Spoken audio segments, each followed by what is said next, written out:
All right, Mr. Chairman, if you don't mind, we'll just run through tonight's agenda real quickly. Sounds great. Okay. Okay, so moderately busy agenda tonight. 5 items. Number one, DRH 25-00206, submitted by our very own HPC at 1504 South Vista Ave to designate Betty the Washerwoman as a local landmark. We will hear that item.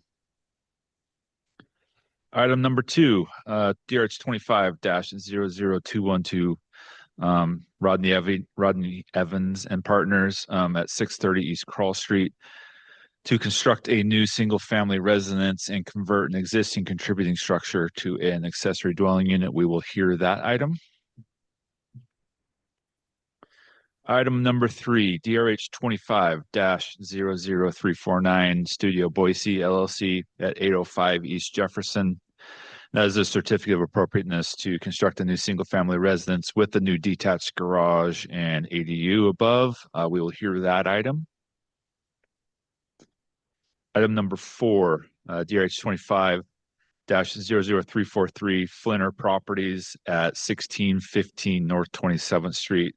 And that is a request to construct a new single-story garage and accessory dwelling unit. We will propose that for the consent agenda. Does anyone on the commission have issue if that one moves to consent? Great, thanks. Okay. And finally, item number five, DRH 25-00351, Andrew Lunt at 1616 North 25th Street. Certificate of appropriateness to construct a new single-family residence. We will hear that item as well. And withstanding any questions, we'll see you here in about 10 minutes. Quick question for you or for Richard. Is there an update on the preservation plan that we talked about last month, sort of where we are in the process?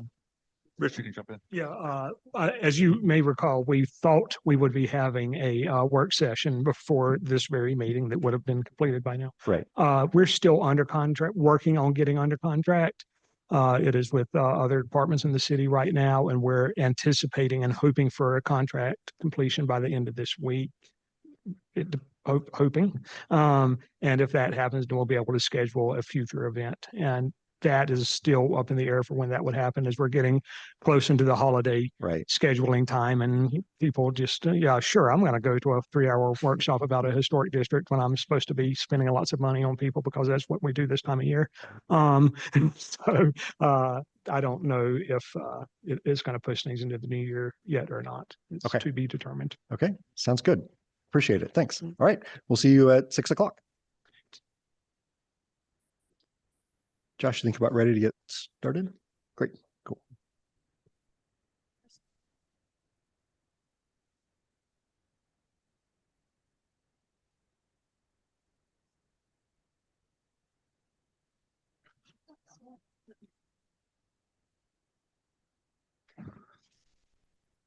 All right, thank you, Mr. Chairman. Good evening and welcome to the Boise City Historic Preservation Commission public hearing. A few things to start out with for tonight's proceedings. Everyone from the public entering the hearing virtually has been automatically muted and cannot speak. As the item you're interested in comes up for discussion, you will be called upon and unmuted. There is a chat function in Zoom. This is not part of the record and should only be used if technical difficulties arise. Our procedures for public hearings begin with a presentation from the planning team. Then we'll go to the applicant and then the representative of the Registered Neighborhood Association, followed by questions from the commission. After that, we proceed to public testimony, starting with those who are in person, then those who signed up on the sign-up sheet in advance, and then anyone else who raises their hand either virtually or in person. If you're attending through your telephone, you can type in *9 to raise your hand. Each member of the public is allowed 3 minutes for testimony. We are strict with this time as it is limited in code.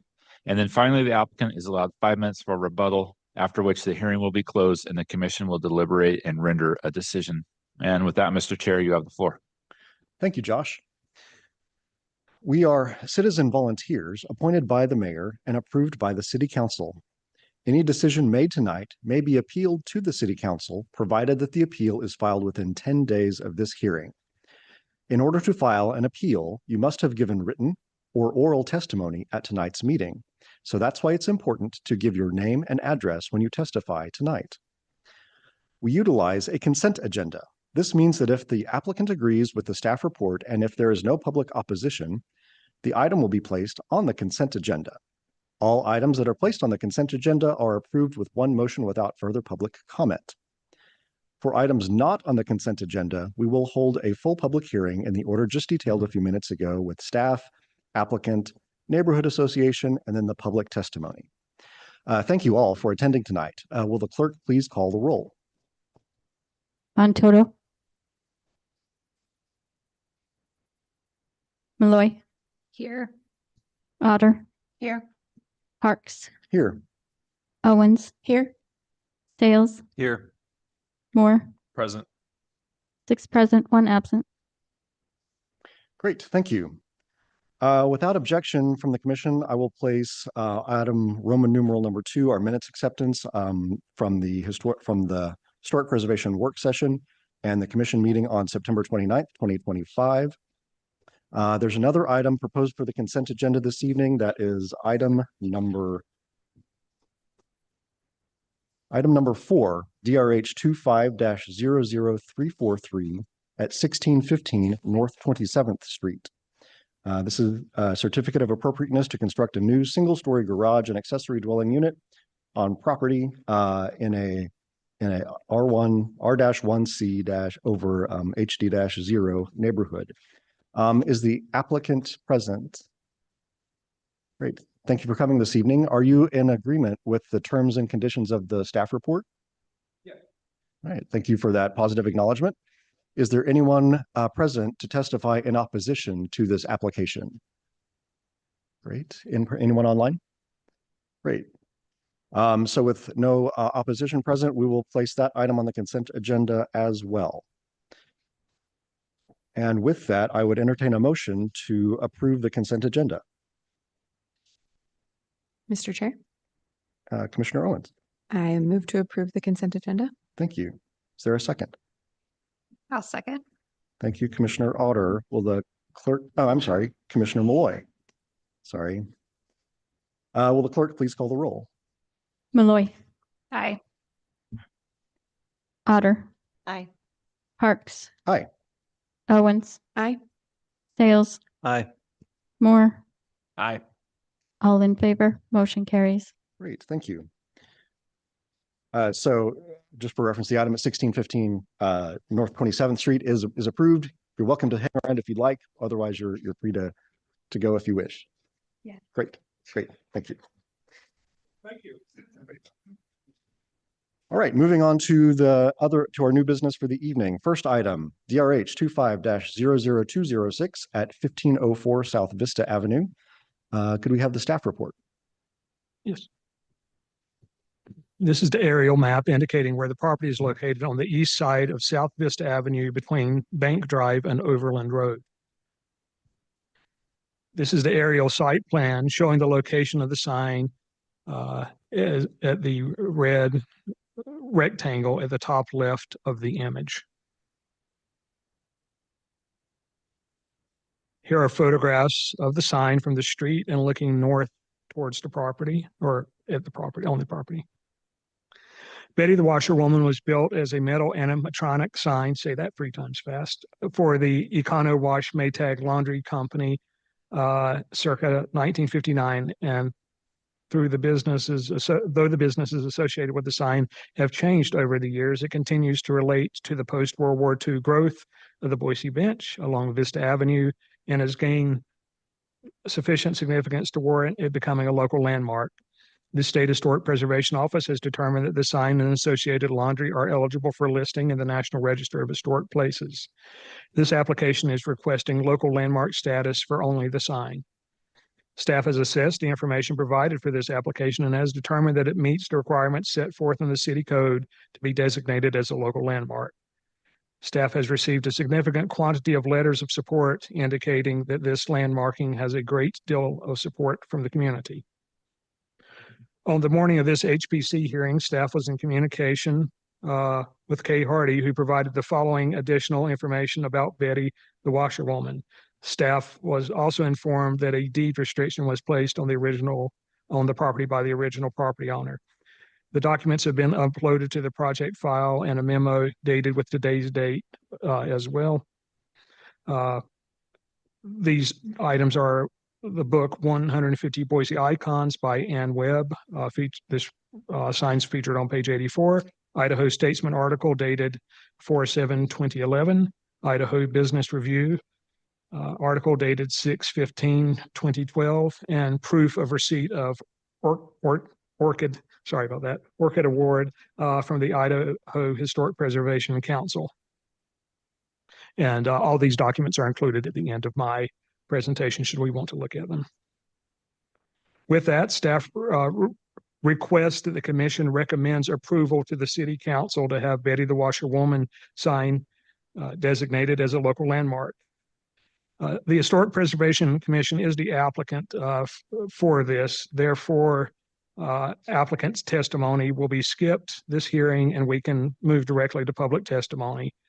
And I will stand for any questions from the commission. Thank you, Richard.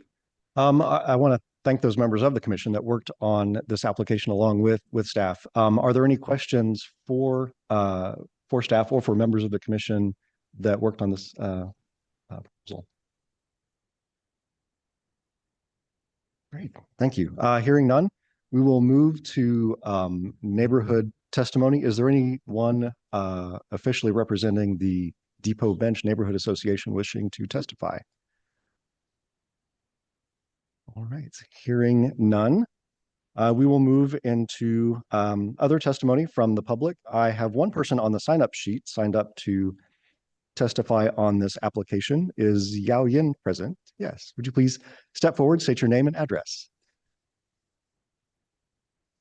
My name is Yao Yin. I live at 406 Howe Street, Boise, zip code 83706.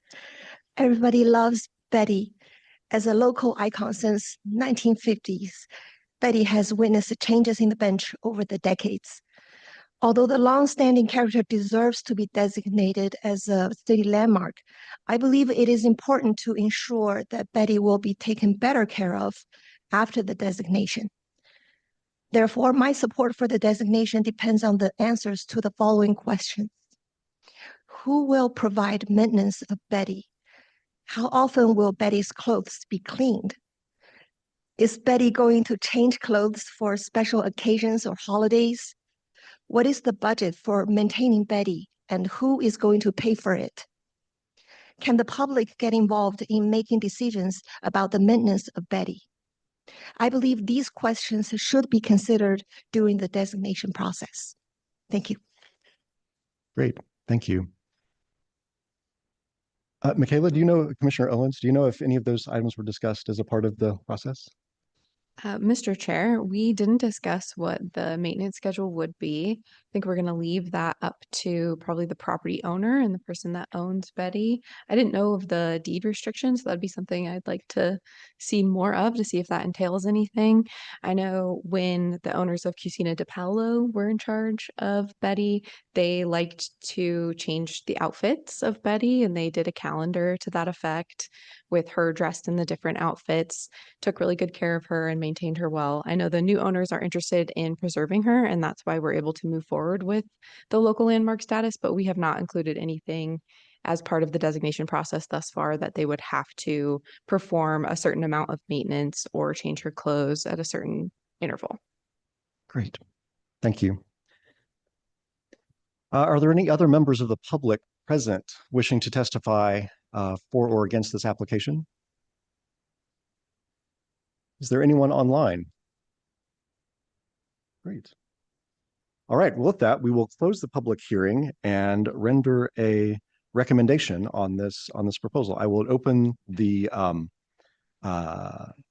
up for commission comment. I'll open up the comments. Betty is a beloved Boise Bench landmark. I live on the bench. There's several of us that live on the bench. There's only two other landmarks that the city recognizes as a landmark. So this is going to be our first kind of mid-century landmark, which will be nice to see recognized. And she's been there since the 1950s. There's been a tremendous amount of support and press coverage recently about Betty. And there's one thing that all us bench dwellers know about, and it's Betty, and we love Betty. And so I'm happy to see, hopefully this will move forward as a Boise landmark. Great. Thank you, Commissioner Malloy. Anyone else? Mr. Chair, I Commissioner had Otto. one quick question. We are just designating the sign, not the building as well, right? That's correct. Thank you. Great. And I would just also add, this is not a process that we undertake very often. I'm glad we are doing it. It's something that I would like to see more of. It's also a lot of work. And again, I'd like to reiterate my thanks to those members of the commission that worked on this project, and to staff for their good efforts in bringing this to be. This is, I think, an exciting moment in time for Boise, and again, look forward to seeing more of it. With that, I would entertain further comment or a motion for recommendation. Mr. Chair, Commissioner Owens. this feels a bit self-serving since my name is on there, but I'm gonna move to recommend approval to City Council of this application. And I'll second that motion. Thank you, Commissioners Owens and Malloy. Will the clerk please call the roll? Malloy, Aye. Otter, Aye. Parks. Aye. Owens, Aye. Sales. Aye. Moore, Aye. all in favor, motion carries. Great. Thank you all very much. Next item, DRH 25-00212 at 630 East Crawl Street. Could we have the staff report?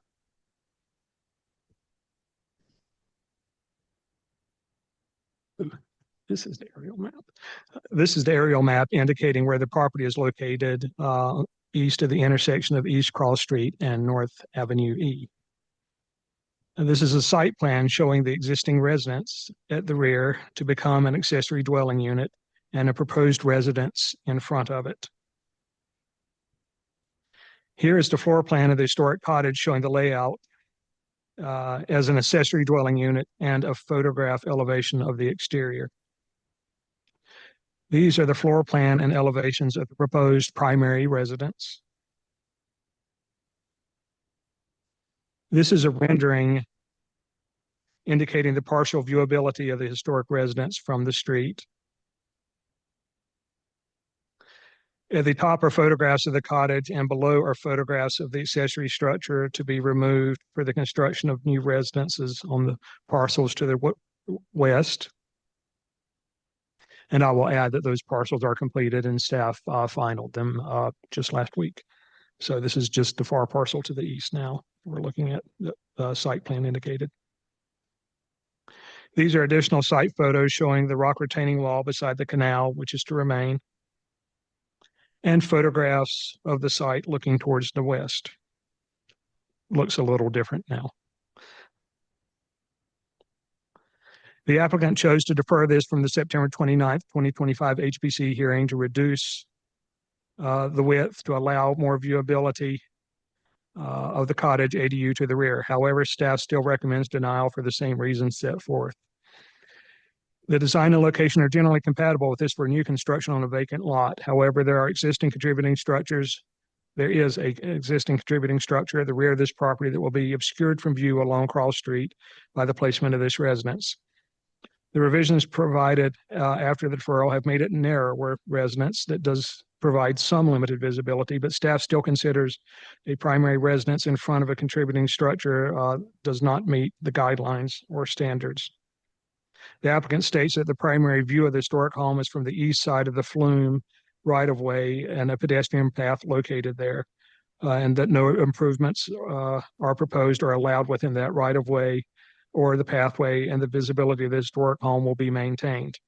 Staff does not consider this view as critical as the primary road frontage view along Crawl. Blocking this view from Crawl Street is not appropriate per 3 of the Secretary of the Interior's standards for rehabilitation. Standard 1 states that a property shall be used for its historic purpose or be placed in a new use that requires minimal changes to the defining character of the building and its site and environment.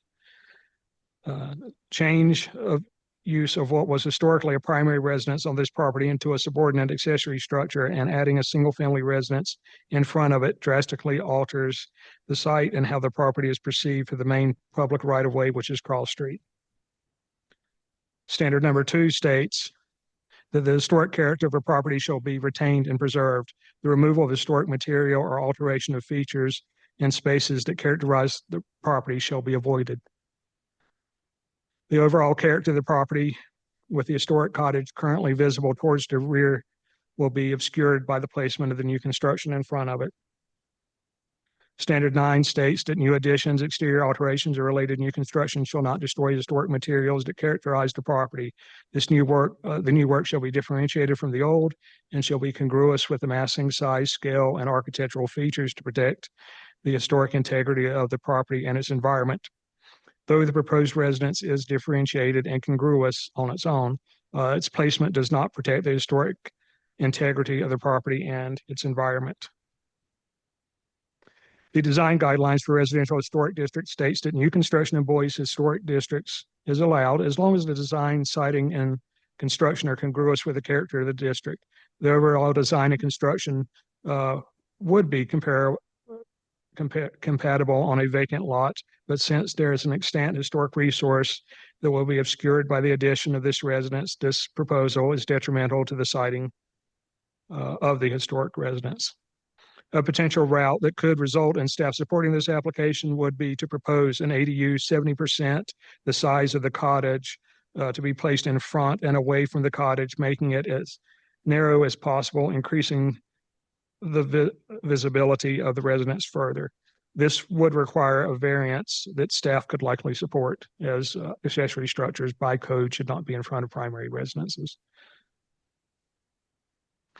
Staff recommends denial, and I will stand for any questions from the commission. Thank you, Richard. A question for you. This is rather unusual placement for a primary structure on a parcel. Is there any indication in the historic record or Sanborn maps that might provide some clue as to why it was placed as it was? Nothing particular. I know that I looked at that when they were applying to do the lot split, and I looked at that and the Sanborn map. I think the Sanborn map updated to 49 and updated to 56. Both showed it at that cottage structure, a structure amongst the other structures too, as located there then. But yes, I agree that is an odd placement for a building, and why it was placed there is not only is it at the edge of that parcel, it's part of it is built beyond the parcel in an easement, a canal easement, and that's a whole nother kettle of fish that we don't have to get into this night's hearing, depending. And it's also angled off a little bit from being parallel to any of the property lines. So it was just somebody just put some, I don't know, put some string down and decided to build something. No guiding references to why that might have been the placement. Okay. No idea why it was placed there. Thanks. Any further questions from the commission for staff? Mr. Chair? Yes. If I could ask you a question, it seemed like there's the opportunity for there to be an additional residence on the property, but it would need to be an accessory dwelling unit for it to be more subordinate to the primary that's existing and is the contributing structure. Do you know how big that accessory dwelling unit would be if it was 70% of that primary as suggested? I think I can, yeah, give me a 0.7 real quick here. The square footage on there. I can pull up the project to get the square footage. I cannot remember the exact number. No worries.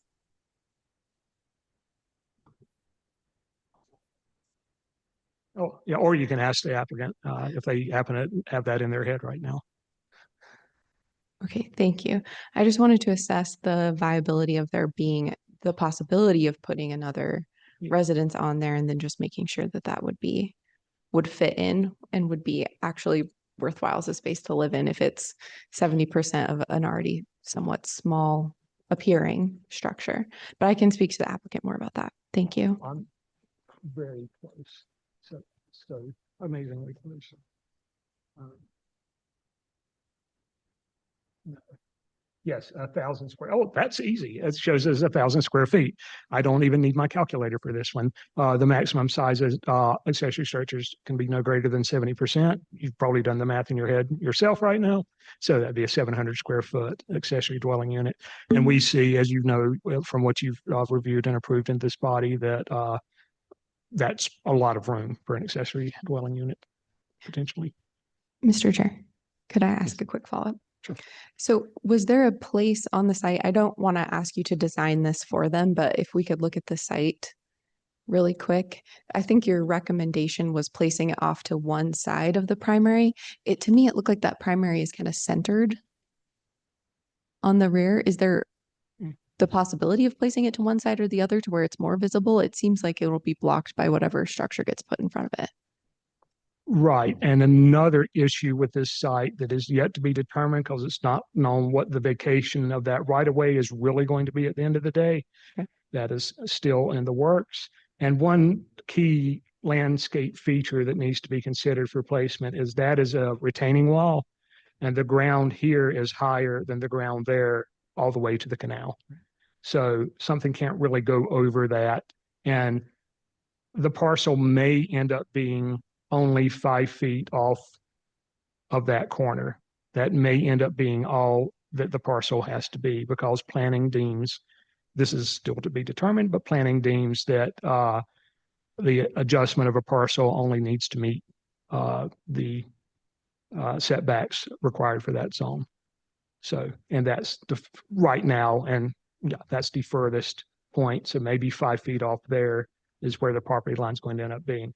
So if there were an accessory structure, it would be smaller than that, of course. It could be narrower that way towards there and shorter, somewhat shorter than that, because that structure is now big enough that that is 70%, because that is acting as the accessory structure. So yes, the structure could be smaller.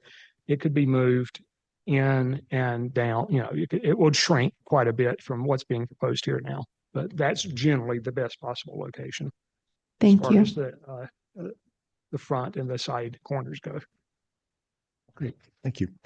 Further questions Mr. for Chair? staff? Yes, Commissioner Otter. Mr. Jarvis, can you go back to standard one? Because I'm surprised that we would consider a change of use as a problem under standard one, and I'd love a little bit more explanation of that, please. Yes. The wording there is minimal changes to the defining characteristics of the building and its site and environment. So that is what's being changed by this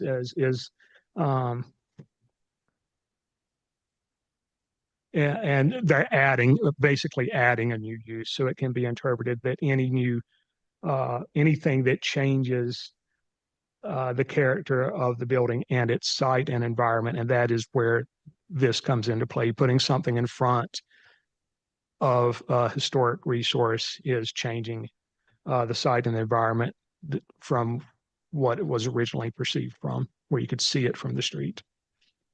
I can maybe see the site, but I'm confused about why changing the interior use of a building would fall under this. Oh, Referring to it being the problem with changing it from a primary residence to an ADU. well, I just describe what's happening to the ADU so that I can further say the adding of the single residence in front of it is what drastically alters the site and how the property is perceived from the main public right of way. Okay, I'll think about it. I'm going to follow up on Mr. Jarvis with what Commissioner Otter is saying. It seems like, are we saying going from a primary residence use to the ADU use is the change of use? Or is it just residence to residence? Because it seems like kind of the same thing. Well, true. That is a primary residence. This, if this were that approved, that would change a primary residence to an accessory dwelling unit, and that is a change of use. Okay. I just want to be sure. Thank you.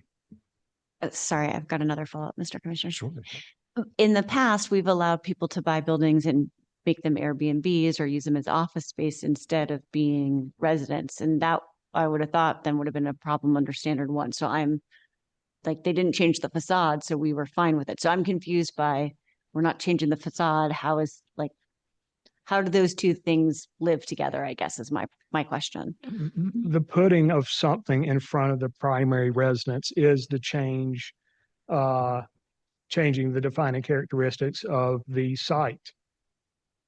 That's So it's not so much the use of the ADU, it's the site change the that, site change, the new building, the new residence being placed in front of the current residence to become an ADU is the change of the site. That is part of the defining character of that property. So in a sense, that is almost like changing the elevation of a building because it's the Right. view from the public way is no longer present for public. Right. view. Let's Yeah. take this to an analogy.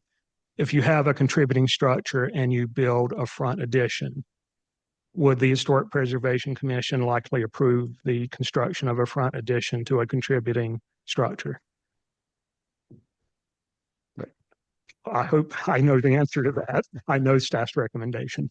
And so this is, and that kind of thing would obscure the historic structure. And this doesn't do it to that degree, but placing a building in front of a historic structure is detrimental to the setting of the property as it was originally intended, because that is what you see from the public right of way. Whereas rear additions and rear accessory structures, you still see that historic property. With a new construction in front, it's not as there as it was before. It has been obscured. Okay. Further questions for staff from the commission? Do you like the discussion? That's great. Is the applicant present? Right. Thank you for coming this evening. Please state your name and address. Good evening, Mr. Chair, members of the commission. Ben Semple with Rodney Evans and Partners, 1450 West Bannock Street, Boise 83702. I appreciate all the conversation about this. It's been kind of a challenging project. I know Richard has, I put together just a couple slides here. I wanted to give a little bit more context as to what the site is, what it was, kind of where we'd like it to go. So the site here, white boundary, was the overall site prior to 3 homes shown here with garages built off of the alley. You can see here is the structure in question that we're discussing tonight. It's right back on that back alley right of way, and indicated by that yellow box right there. There were other structures on this site that were maybe not immediately in front of the home, but every facade of them was in front of the front plane of this structure that was on the site, including a primary residence. You can kind of see the green back here. I think it was built sometime in the 70s.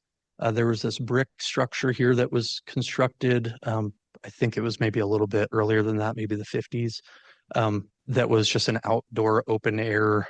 I guess it did have a roof, but 3-sided open structure. And then this garage structure that was up by the front, you can see it kind of here in the shade, that was accessed off of Crawl Street. That was their garage.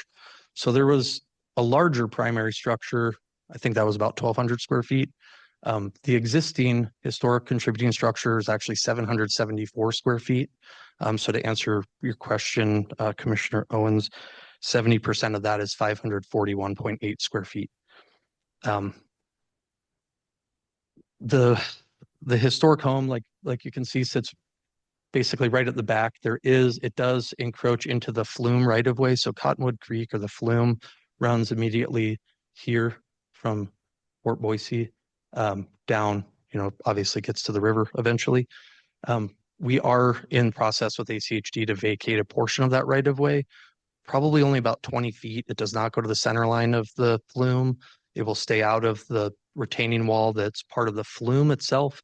And then the retaining wall structure that Richard had shown will remain and wouldn't be impacted. That'll be protected as a historic structure as well. I brought this picture up. The existing historic home is right there. That was the view from the street before this site was developed. This is a dead end. Crawl Street ends right here. It does not cross the flume. And I did mention that the view from the east, there's a pedestrian pathway that runs through here. I talked with the East End Neighborhood Association. They're actually working on a grant to expand that and make it a little bit more accessible. It leads from Jefferson up Avenue F on the east side of the flume and gets you out to the Boise Fire Station that's right here, and then across to Fort Boise and the bike park. It's about 103 feet from the street to the front of this structure. This is the front elevation of that structure. This is the floor plan of that. It's a 1-bedroom. It's got a bathroom and a living kitchen area, and this is closet. There's no garage on it because there's no way to park there. There was a structure in front of this that was a small, I would call it a carriage house, not a garage. It was probably 8 by 10. Mostly used for storage. It sat as close to the flume as you could get it, or to that retaining wall. You saw it in some of Richard's pictures. That was in front of kind of the right side of this home here. This is the proposed home. We have, I think it's 1107, a 1-bedroom, 1-bath, living kitchen, single story, matching the height of the existing structure. And I wanted to point out, this rendering doesn't do a very good job, or the slide at least. The door, we're matching the color, the red color of the siding of the existing home. And then there's some shutters and a little window box that are green on this window. That's being added to this front window on the proposed structure as well, just to try to tie back in to what is there existing on the site. This is a picture I took today before I came here. This is the home that was built recently. That is this and that rendering. Unfortunately, they were putting the roof on the garages and their truck was parked there, but the structure is behind that van right there. This would be the view of that structure. I'll go back just one. So you're looking at primarily this portion right here, which is the front door. And then you can see a little bit better on this rendering, while the roof line is just turned 90 degrees from the existing. There's the door and that little window box and the shutters on there. This would allow for a small yard, as well as some landscaped area behind or beside the home. The intent would be to leave that open and add a walkway through here to the front door of that structure that would be proposed to be converted to an ADU. There would be parking added at the end of the street for the single family home. There's also street parking available along Crawl. And as I stated, this is the end of Crawl Street right here. This line actually indicates the end of the asphalt.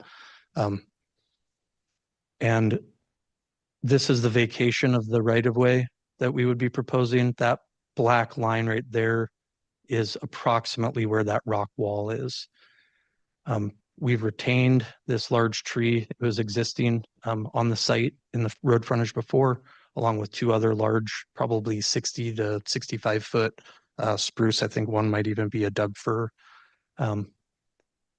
So you can see we've tried the previous proposal for my client. This was wider. It went to both setbacks on either side. There really was no view back to this home at all. And so they went back and redesigned, lengthened it, and really skinnied that up to try to achieve as much room as possible while still making this a livable single family home. My client and I would make the point that there was another single family home on this lot before. There's now 3. This is just one. There's 2 other here. And then further to the west, there's 4 other homes that were built on original lots of record. So very much in keeping up to this point, and then adding this in with the single story elevation, as well as how they've adapted this to be a little bit skinnier. They went from a 2-bedroom to a 1-bedroom, really trying to find a way to maintain the integrity of this. The site has been compromised. All of the landscape in front of this existing historic structure was dead at the time that they purchased the property. And so they've taken out some dead trees. They went through full mitigation. They actually reclaimed and harvested some almost 100-foot Doug fir off this property and had it milled. So it's becoming lumber and isn't chipped up in the dump. And I would point out that, again, the flume, that pathway is right about over here. It's only, I would say 40 feet from the existing home, whereas your view from the street, regardless if there's a structure in front, would be over 100 feet to the back. And I would argue that unless you live on the south side of Crawl Street, or on the east side of the flume, you're probably not seeing this home, whether something's built here or not, in front of it. I'm not saying that I want to compromise that view. It's an interesting little cabin. I think it was workforce housing kind of thing that somebody built at some point in time.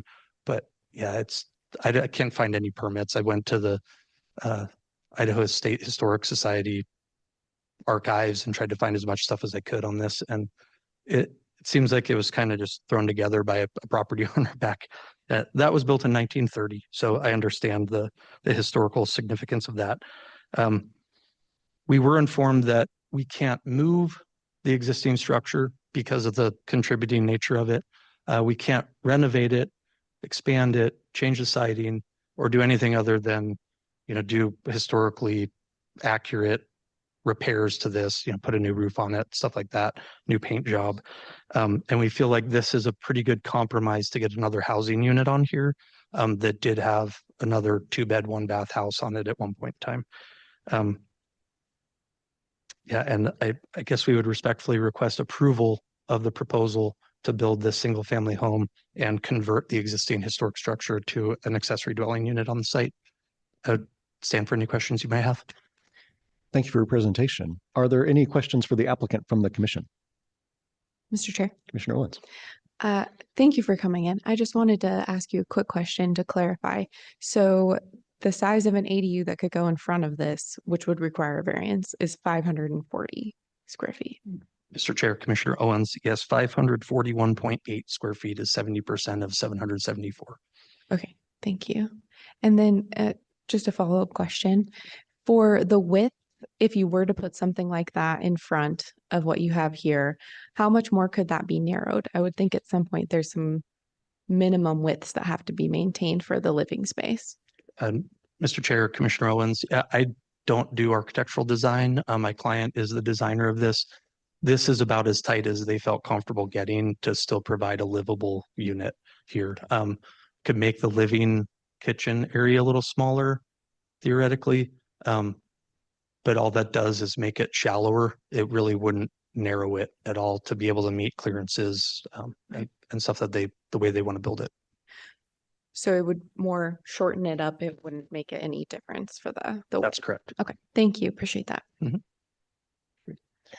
Further questions for the applicant? Very good. Thank you. Thank you. Is there anyone present wishing to testify to this application? I don't have anyone on the sign-up sheets. Is there anyone online? Oh, sorry, I skipped the Neighborhood Association. Is the Neighborhood Association present, wishing to testify? All right, hearing none. The applicant does have 5 minutes for rebuttal, but there's nothing to rebut at this moment in time. So very good. Thank you. So with that, with no further questions from the commission, we will close the public hearing and for discussion and render a decision. I would open the floor to the commission for discussion.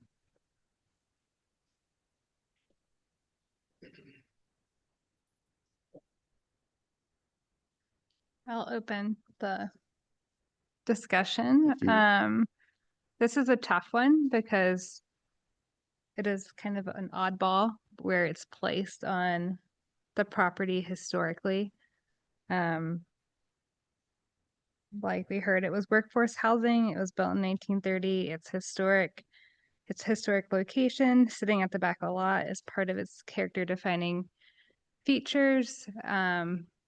We wouldn't probably allow a new house to be built in front of one of our grand mansions on Warm Springs. So I'm holding the line of doesn't matter where it's at in a historic district.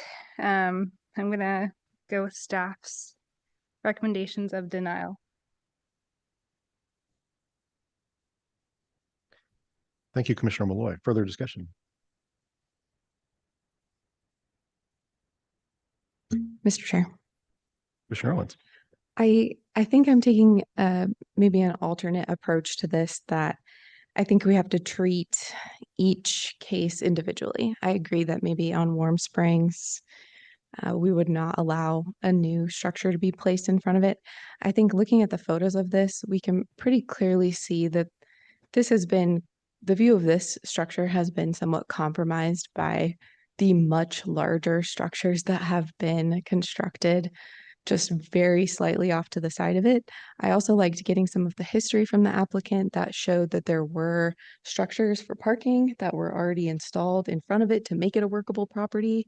One of my first thoughts upon seeing this is if you put a 6-foot fence in, which I think is what we're looking at there, just a portion of it, if somebody put a fence in, which we would definitely allow, we would lose all sight of that as a structure from the street. So if something as small as a 6-foot fence, which we allow pretty much on every property in the historic district, would obscure views of the site, I think I would much rather have an additional housing unit in front of it and maintain that on the property so that we still do have that history, especially if, and I know this is an if, there's going to be a walking path or some other way of viewing this property and getting to see this historic structure. Because I agree, I think it needs to be protected and maintained, but I would not be against having an additional dwelling unit in front of it.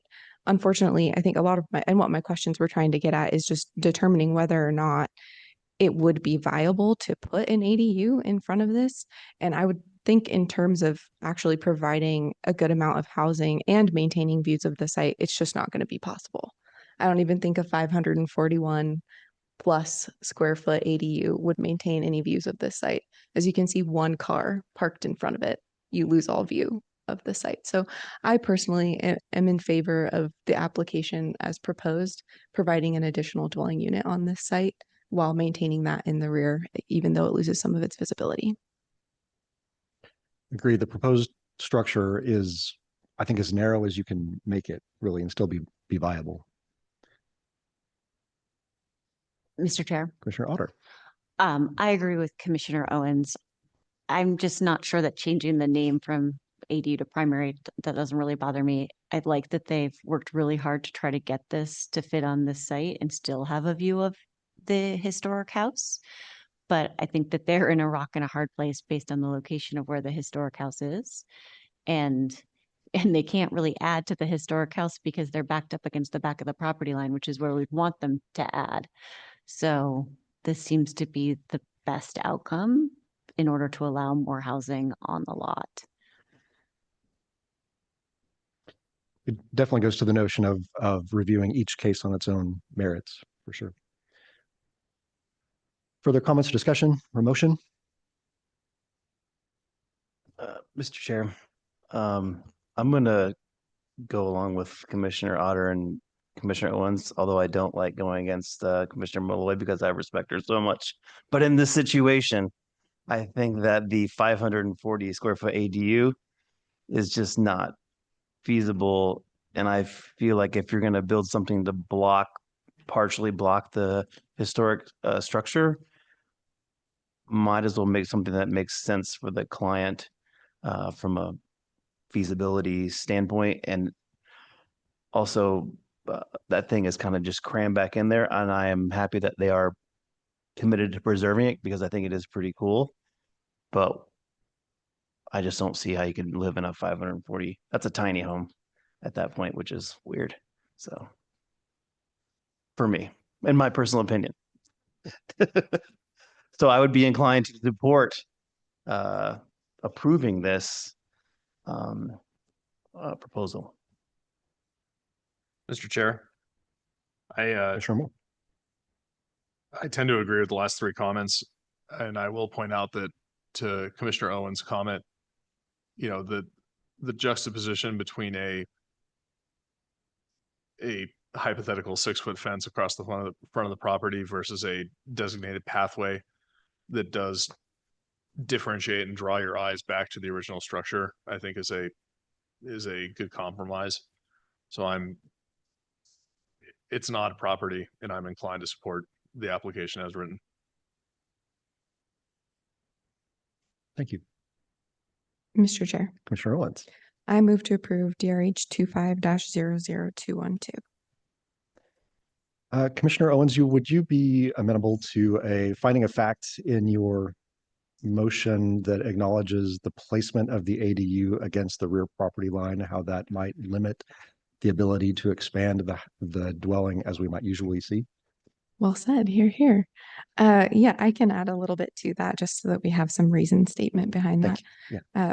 I move to approve DRH 25-00212 just due to the fact that we are, as a commission, supportive of maintaining that existing structure to the rear, but that any additional unit, or maybe even if it's not a unit, there's a lot of views to the site that are already obscured, and that we are supportive of maintaining the structure, but while adding an additional dwelling unit. And what the project that's been proposed in front of us today does that in a way that really honors the existence of that structure to the rear and maintains some sightline to it, despite other obstructions. So that's why I move to approve this application. Thank you for that elaboration. Is there a second? I'll second. Thank you. Will the clerk please call the roll? Malloy, No. Otter, Aye. Parks. Aye. Owens, Aye. Sales, Aye. Moore, Aye. 5 in favor, 1 opposed, motion carries. Great, thank you. Next item on the agenda, DRH 25-00349 at 805 East Jefferson Street. Could we have the staff report?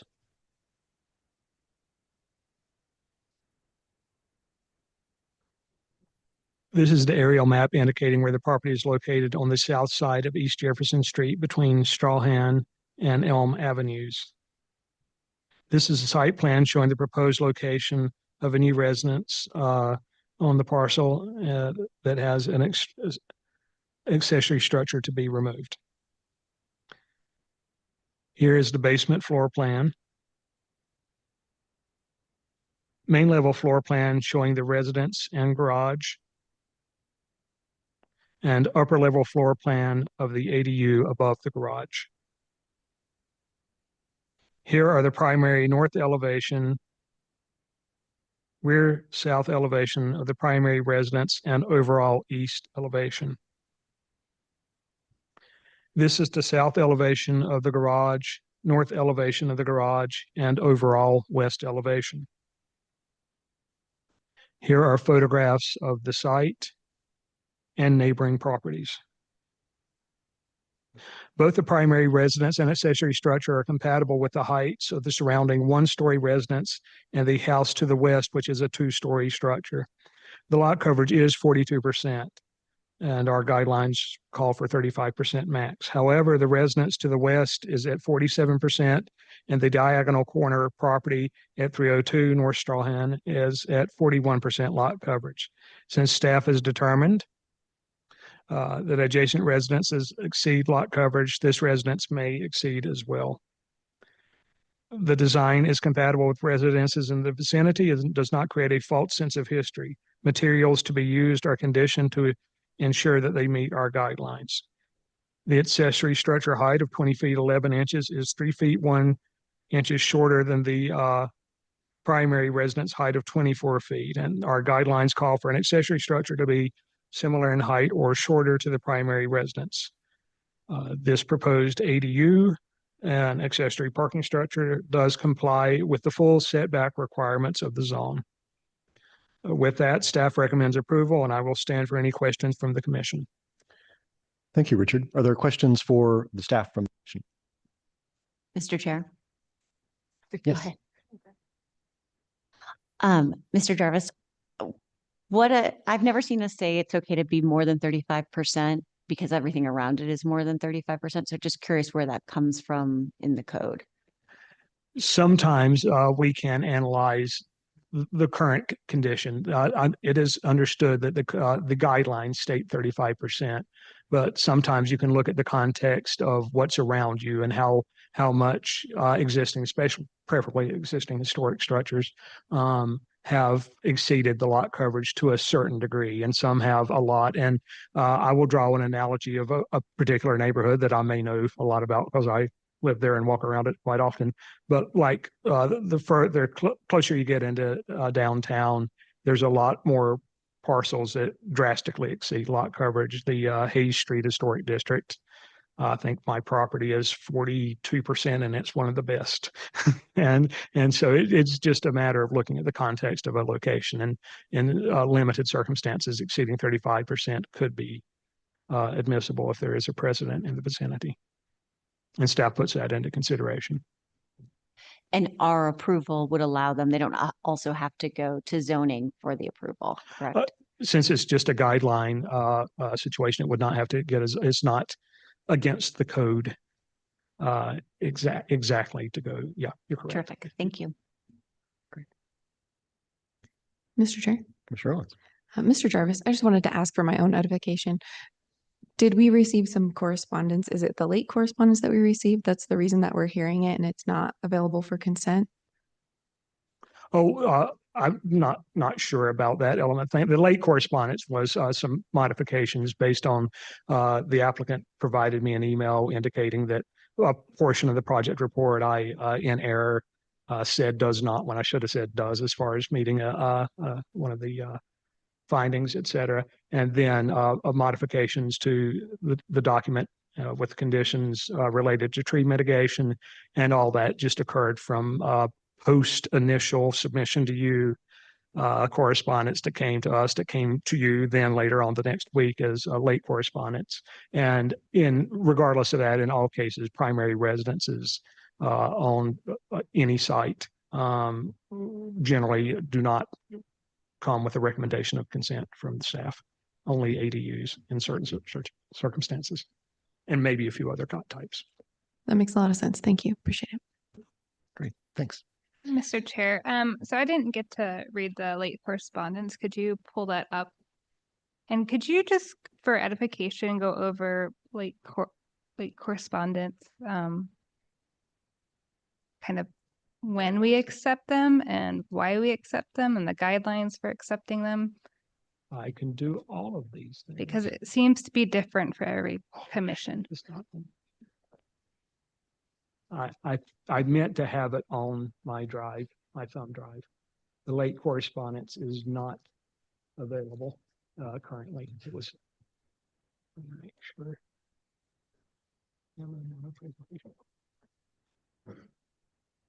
Yeah, can you find that? Okay. So how does late correspondence work? Well, the deadline to receive late correspondence is the Thursday, by the end of the day on the Thursday after you receive your initial packets.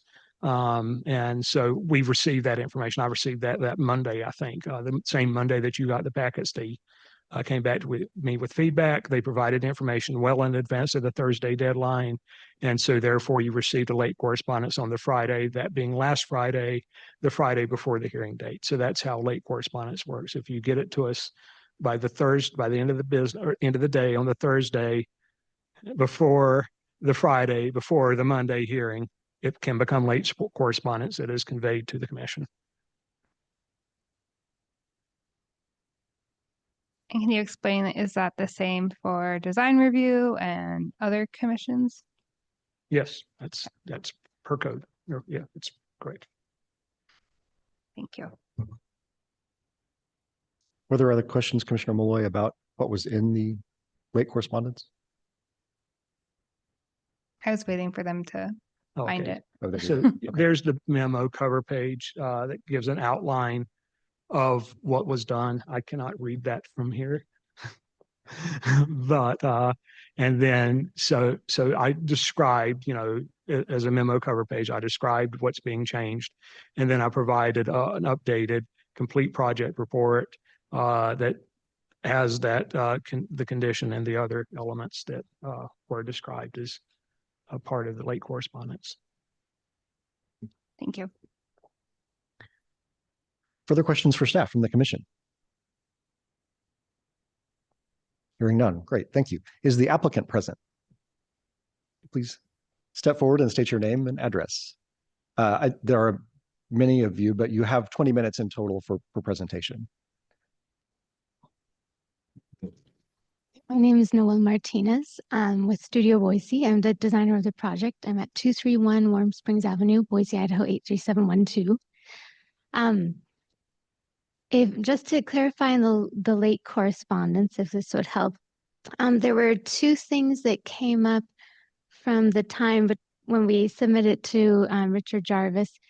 One thing was the tree report that we submitted was that there's a black locust in the back right side, or it's the southeast corner of the lot, which we were planning to keep. So on the original site plan, we expected to keep that tree. And then once we got the arborist report, which we turned in, he'd said that that tree needs to go. So that was sad that we weren't allowed to keep that one. So that was one thing where I asked Richard Jarvis, can I just update the site plan to make sure it matches? And then we submitted that by the date that he'd asked for. The other was just in the staff report. In one spot it said approved, right? And then I think in one spot it said something else. So I think it was a does not that needed to become a does. Right. So it was just a clarification, and I asked, and he said, "Oh, I'm going to update that." So those were the two things that changed in there. Regarding the home, the clients are sitting right over here. They've been wonderful clients to work with. They're already incredibly friendly with some of their neighbors. I think they've been really wonderful. As you've seen, they have one 2-story home to one side, a short 1-story to another, but generally more 1-story homes on this block.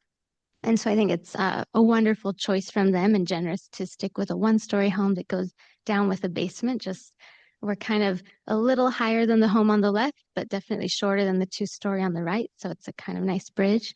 They've chosen a style that's maybe loosely reminiscent, of Craftsman, but we are not trying to pretend to be an authentic Craftsman home. They have a little bit more modern styling on windows, and not all the details and fake brackets and things like that. And I don't think we have too much to say. I don't think we need to waste your time too much. We're really glad that staff recommended approval, and we hope that you would agree with that. Thank you. Thanks for your presentation. Any other members of the applicant team wishing to make testimony? Very good. Any questions for the applicant from the commission? Mr. Chair. Commissioner Owens. I just wanted to clarify with you real quick. It looked like in the staff report, and this might have changed, but it sounded like you guys were still working out what your tree mitigation was going to look like. Do you have a plan for that moving forward that you're pretty comfortable with and that you are hoping to discuss with Richard, or that you've already worked out with staff? Yes, the arborist report is fully submitted, and so we would go along with their recommendations. Does that answer your question? Yeah, more or less it does. I think there was just one piece in the staff report that said that there was discrepancies, but it sounded like that's maybe what got resolved in the late correspondence, is that was aligned now. Yes, I believe so. That's what we had discussed. Okay. Yeah. Perfect. Thanks. Great. Further questions for the applicant from the commission? Mr. Commissioner, I have a question. So regarding the lot coverage, so at 42%, obviously you're over the 35%. Is that something that you designed the house and then did the math and figured at 42%, or did you kind of know already as you were designing that you were going to be over the allowed coverage? We worked through trying to limit. We had quite a bit of back and forth with Richard Jarvis about it. By the time we officially submitted, we landed at 42, hoping that will be approved. Okay, thank you. Great. Further questions for the applicant? Great. Hearing none, appreciate the testimony. Is there any member of the East End Neighborhood Association wishing to testify? Are there any members of the public wishing to testify on this application? Yes. Please step forward, state your name and address. Sandy Harmon, 1404 North 7th Street. As you know, as a NENA committee member, we are always talking to you guys about lot coverage. One of the things that really concerns us about lot coverage is that as our neighborhoods get denser, and we agree that density should happen, we're seeing that runoff is going into neighboring houses, but it's also going into the city streets.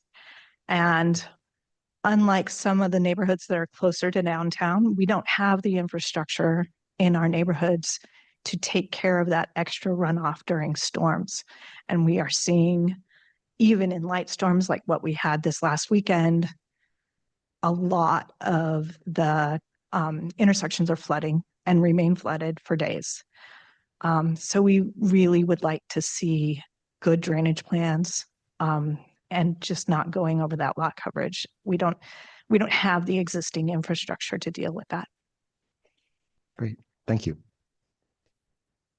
Anyone else present wishing to testify to this application?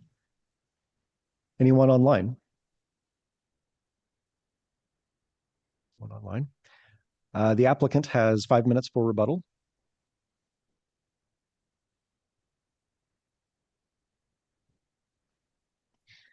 Thank you so much for bringing that up, because the homeowners, they love the neighborhood. They absolutely don't want to contribute to something that would deteriorate the neighborhood.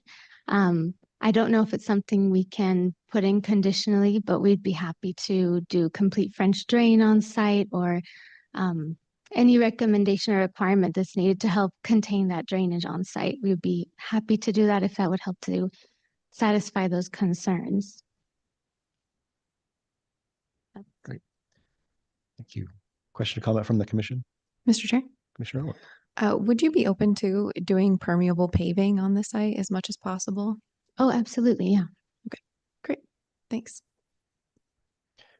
Any further questions or testimony from the applicant before we close the hearing?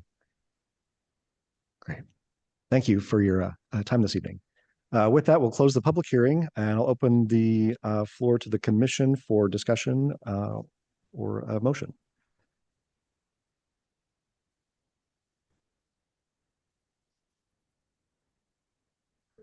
Mr. Commissioner, we've held a pretty hard line on the lot coverage in the past. And I've never heard the argument that other people have exceeded the lot coverage, so that justifies a new house being built outside the lot coverage.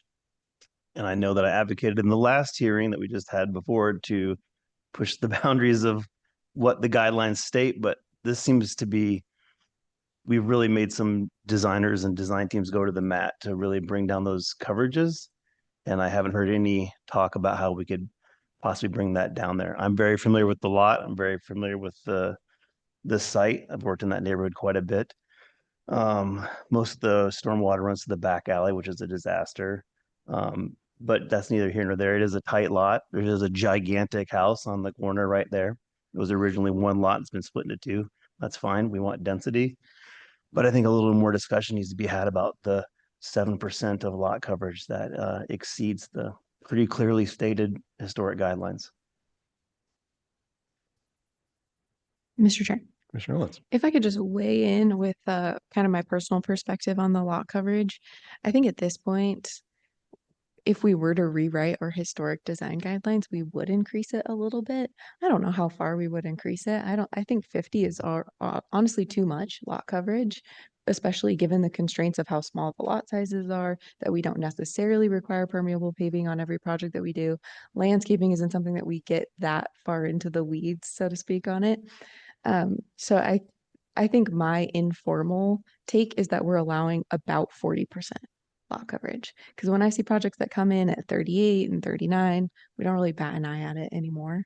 I think at 30, and we've seen from staff that there's more of a perspective that it can fit within the Secretary of Interior's guidelines, and that we still can have, you know, a good site that has quite a bit of permeability on it, even with a structure that slightly exceeds that percentage. So I'm leaning more towards, I'm fine with require them to come down a little bit, because we have required in the past that they come down, and I want to honor that since we've made other people do that as well. So I'd support it if they could come down to 40%. Sometimes there's constraints where they can't do that, and I get that, but it seems like on a new build, that's definitely a possibility.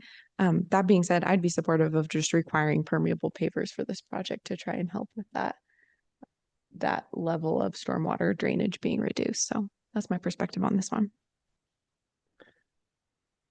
Thank you, Commissioner Owens. Further discussion, comments? It's interesting because when I started on this commission, they had just upped the lot coverage from like 30% to 35%, and now we're talking about 40%. So where does it stop? I wouldn't mind seeing it reduced a couple of percentage points to get it a little bit smaller. If there's one thing I hate seeing in our historic neighborhoods is new ginormous houses that don't fit in. And just like that previous item that we heard, those 3 massive 2-story houses are now the problem. And now we're just perpetuating the problem by allowing a 42% lot coverage. So we have to be consistent. That is the one thing the commission has not been in the past, is consistent. And it's starting to hurt our historic districts. We're getting a lot of infill that's not compatible with the historic neighborhood. And it'll be interesting to see with the NINA resurvey that they're doing, how many of the homes are flipping to from contributing to non-contributing, just due to all of these changes. So I'm in support of reducing the lot coverage by a little bit, because I think we're getting a little bit too lenient. Mr. Chair, I just wanted to add that I appreciate from the design perspective that our new homeowners didn't want to build the 2 stories. They didn't want to go up to the full amount that they could possibly have on the lot, because we do right now limit height. And I think that it's helpful that they decided to go the basement route, which tends to be a much more expensive option, so that it wasn't overwhelming to their neighbors and that we could avoid some of that piece. So I understand it's a little bit over the lot coverage, but I want to give credit where credit's due. I really respect that they were trying to be in alignment with what the neighborhood looks like and try and reduce the size of that a little bit. Mr. Commissioner?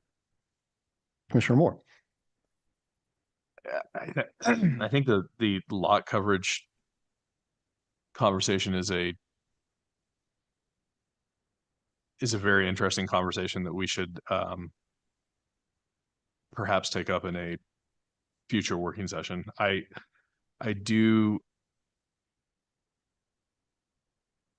am sympathetic to Commissioner Malloy and Commissioner Sales' points or restatement of previous meetings, and I do agree that there should be consistency. However, for this particular application, I do tend to lean towards Commissioner Owen's kind of points or opinion that perhaps working in permeable surfaces is a good compromise for this particular application, but this is something that I think that we do need to revisit at a future date. Thanks. Thank you, Commissioner Moore. I would also add, I think that, you know, the 35%, I've seen the commission hold applicants very firmly to that line. I also think about the overall spirit of the guidelines and how we look for things to maintain, you know, new construction to maintain the character in scale, in form, in shape, and height to its surrounding. And I think density is part of that. And at least in my mind, that's where this one is different, in that there is already demonstrated presumably somewhat historic density that is greater than our guideline at 35%, which I feel provides a bit of latitude in how we interpret those guidelines. I do understand the concern about stretching the limits and where does it stop. But I think that there's also a valid argument to be made for that, as staff has made, for that contextual density around this property. Mr. Chair, can we ask the staff what the 2 houses adjacent, are they historic contributing houses?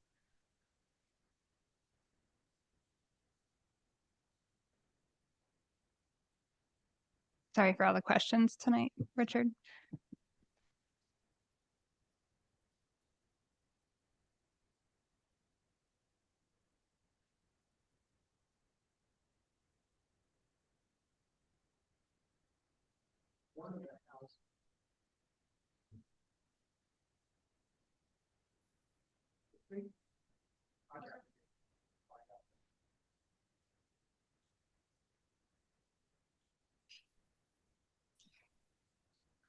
Mr. Jarvis, would you mind if I commented on this? the house at 809 East Jefferson, I'm almost 99% sure is not contributing. And they got a lot of lot coverage. I know, not to get in trouble with Ed, because I built the garage there last year. So I don't, that makes me conflicted. So, and then the house on the corner of the white one was for sale. It's massive. It's probably 1905 house. And so they split that lot. So so the one to the west would definitely, I think, would be a contributing home, but the one to the east, I don't believe so.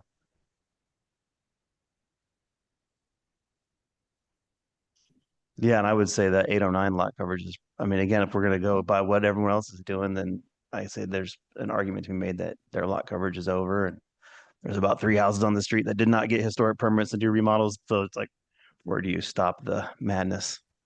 These people are doing the right thing and designing a nice house. I understand that. Very good. Further discussion or motion?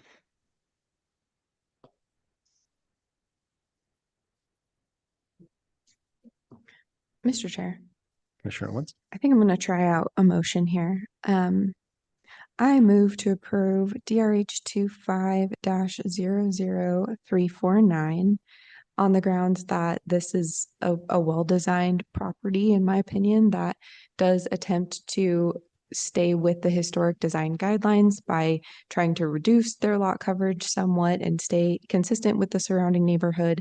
They've chosen a height that is in between the 2 heights of the surrounding properties.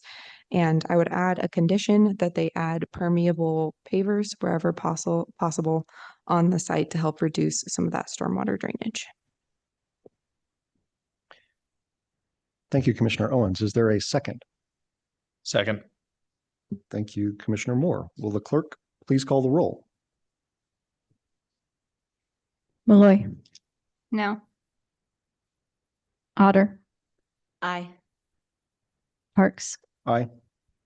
Owens, Aye. Sales, Nay. Moore, Aye. 4 in favor, 2 opposed, motion carries. Great. Thank you. Moving on to our next application for the evening, DRH 25-00351 at 1616 North 25th Street. Could we have the staff report?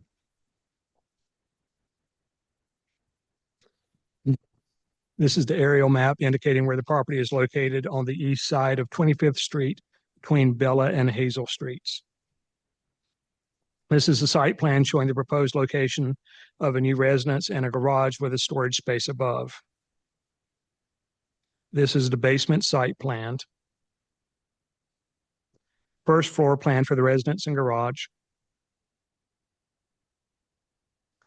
Second floor plan for the residence and storage space above the garage. This is the front, which is west elevation and south elevation.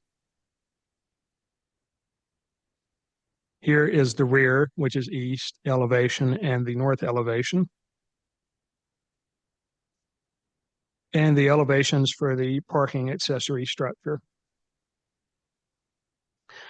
This is the elevation of the residence currently under construction on the southwest parcel of the Booth Block at 1600 North 25th Street, which is 3 parcels south of this home. This will be referred to later. These are images of the historic residences across the street along this block.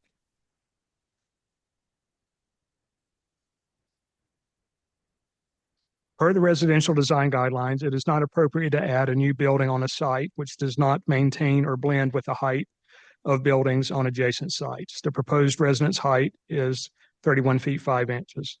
The applicant is basing this height on a nearby new construction 3 parcels to the south, previously referred to.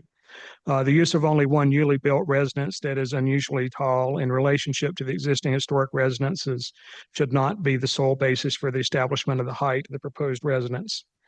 The guidelines state that it is generally appropriate to add a new building on a site that is similar in height and width to buildings on adjacent sites and block.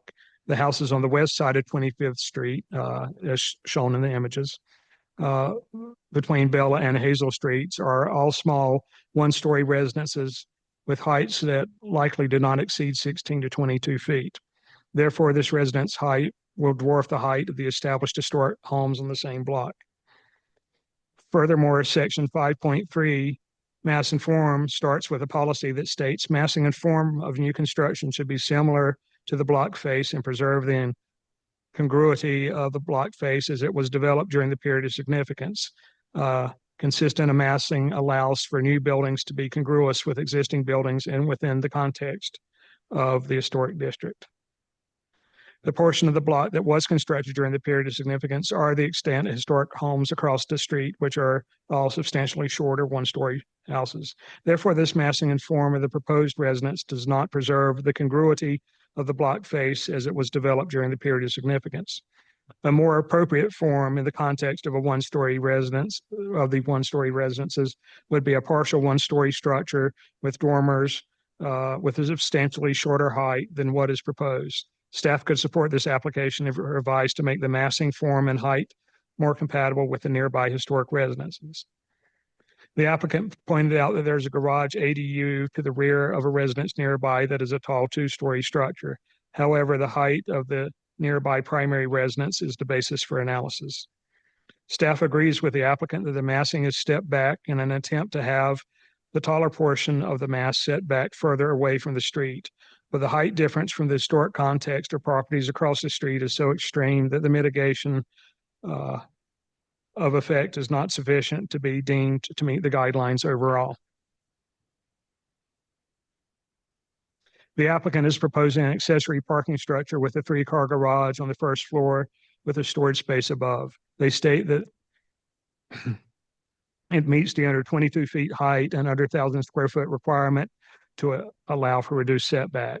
However, staff has calculated, based only on the floor plans, a garage of 768 square feet and a storage space of 261 square feet for a total of 1,029. Furthermore, the elevation shows a wider second floor than the floor plan does, with a decorative window to preserve balance adjacent to the portion where the floor plan terminates. I'll go back to the images if needed to flesh that out. Including that area makes this area of the second floor 440 square feet for a total structure square footage of 1,208. This area, being over 5 feet in ceiling height, must be considered and should have been included in the floor plan. The allowance for reduced setbacks necessitates a structures whose massing is sufficiently reduced to allow for the setback reduction, and this structure's massing is too excessive to receive this setback. Secretary of the Interior Standard Number 9 states that new residences shall be differentiated from the old and shall be congruous with the massing, size, scale, and architectural features to protect the historic integrity of the property and its environment. The massing, size, and scale are not congruous as previously analyzed. With that, staff recommends denial, and I will stand for any questions from the commission. Thank you, Richard. Questions for staff from the commission? Mr. Chair. Commissioner Otter. Mr. Jarvis, can you show us the picture so I can better understand the second floor of the garage? Oh, sure. Bring that right back. Yeah, as you look at this image of the elevation, you can see, I think my mouse is showing good. You can see this area is where it is called out to be the, a decorative window to preserve balance. And right around there, as you'll see when I go to the floor plan, is the line of the wall that is shown in the floor plan. As you can see, the two windows, that window is pretty tight to that line there. And we're looking from that way on the elevation towards it. That line there is that line there.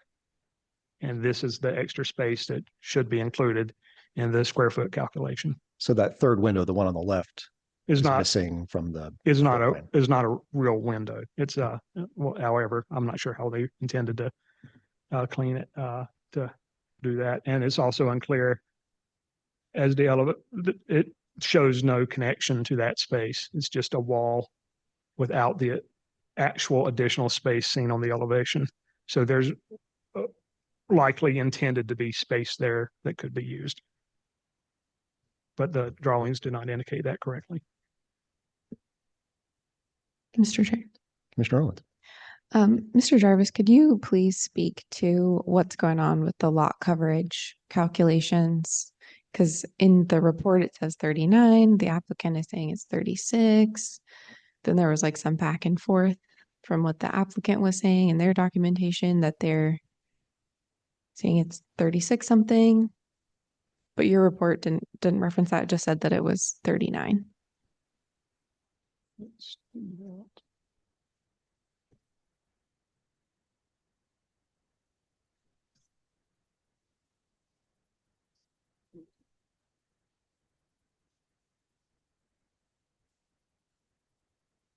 If it helps at all, they have bolded parts in their response where they were indicating like it is 36.3%.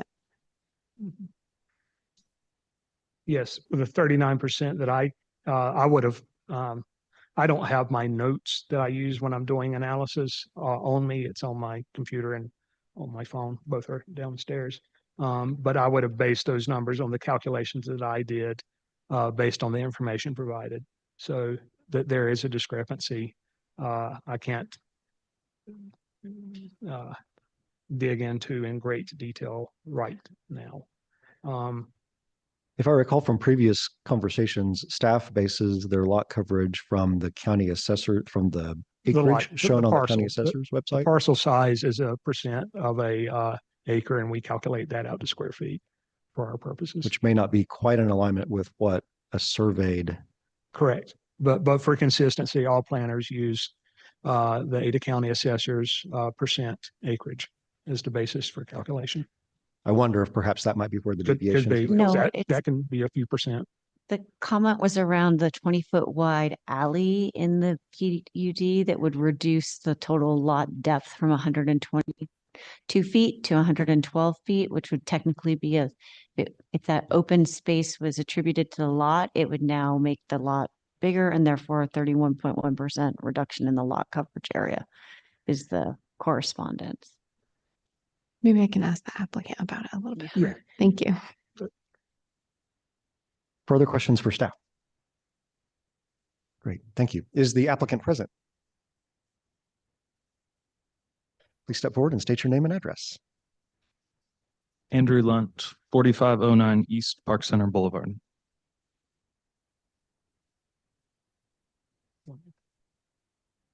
Thank you for coming this evening. Thank you.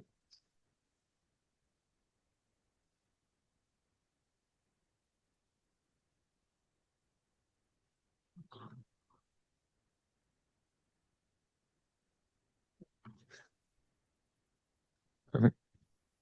So my name is Andrew Lunt. My wife and I are the applicants for DRH 25-00351 at 1616 North 25th Street. Commissioners, thank you for your service to our community and for the time you dedicate to preserving Boise's history and character. I also want to thank Richard Jarvis and Mel Trout for their responsiveness throughout this process and guiding us through. In addition, I have my wife and I's architect and builder in the room in case there's any technical questions that I'm not fully knowledgeable about.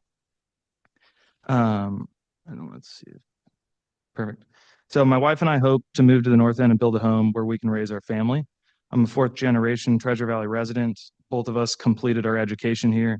We currently work for Boise-based businesses, and we want to make Boise our home long-term. And so we are proposing a new single-family residence and a detached garage with storage above.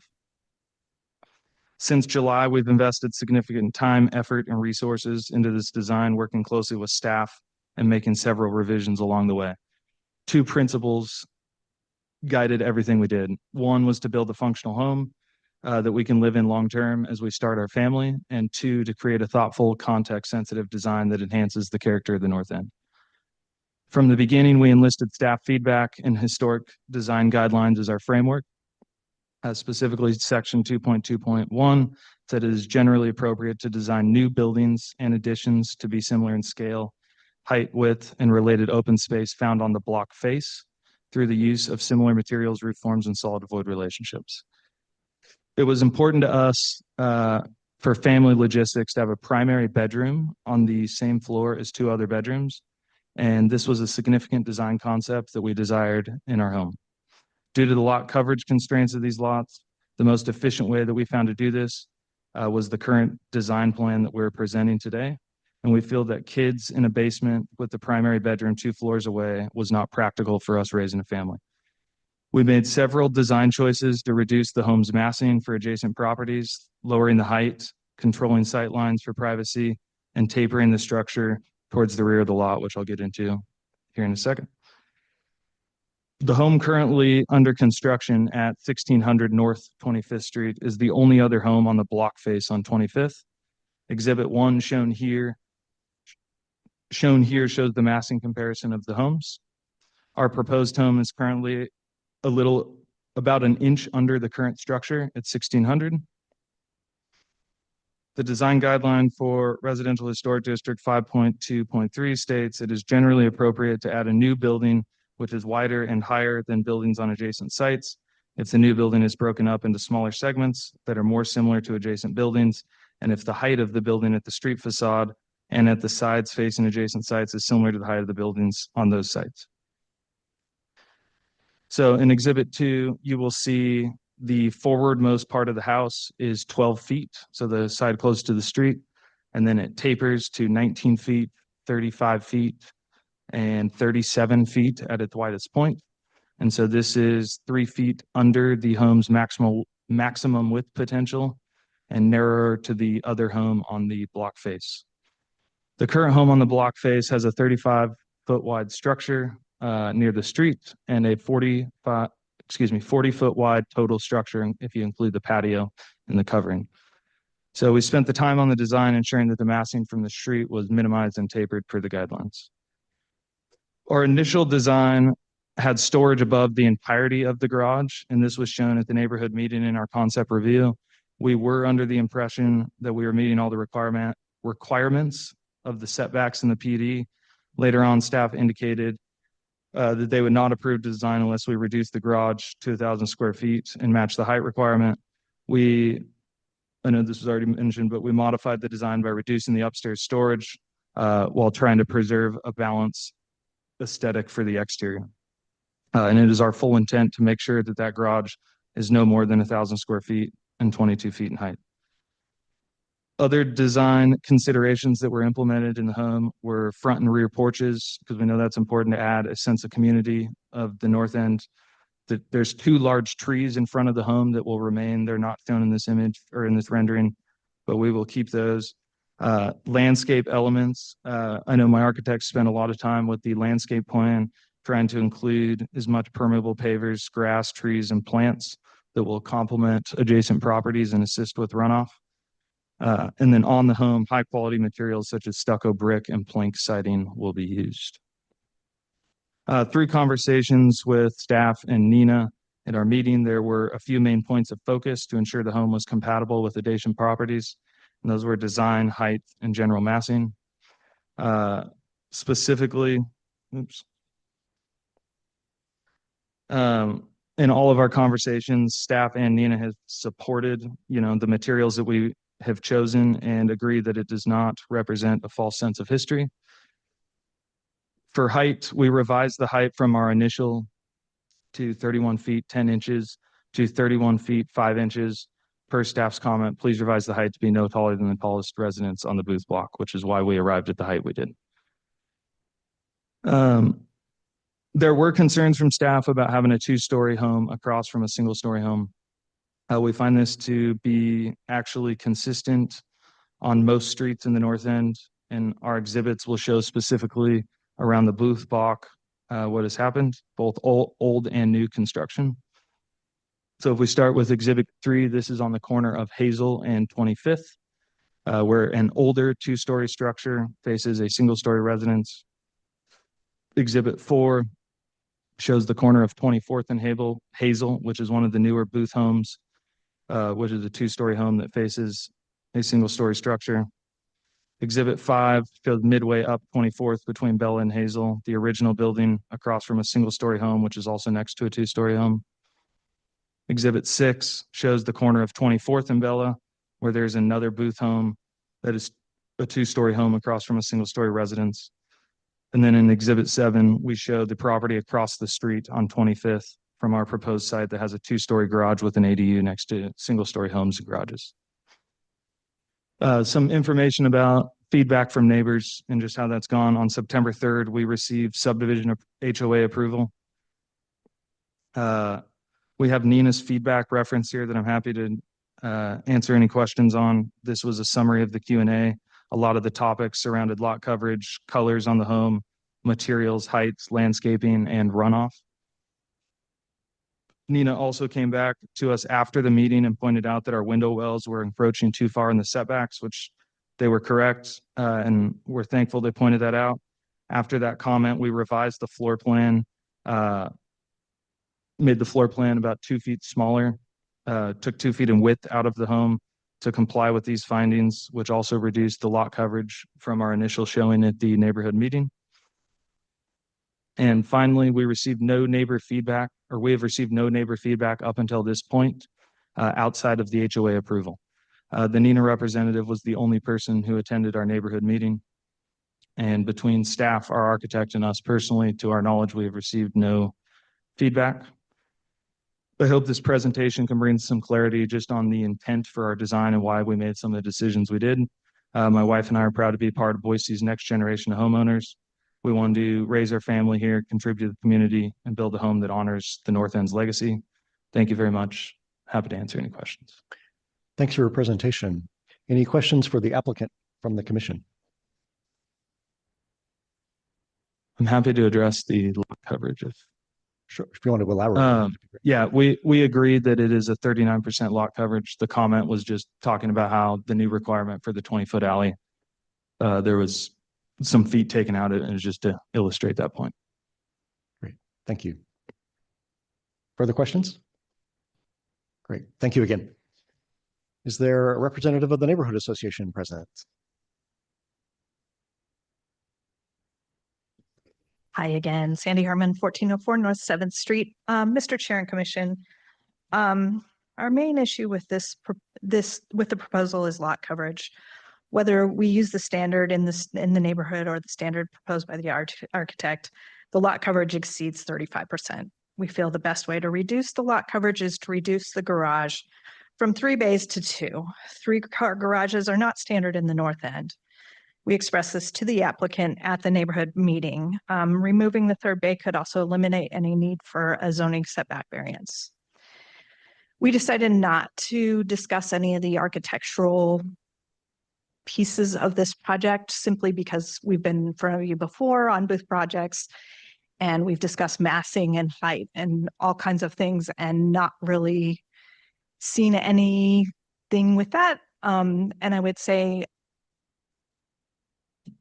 the response of no neighbors at this at their neighborhood meeting, I would say is because neighbors have gone to previous booth block neighborhood meetings, and all of the things that were promised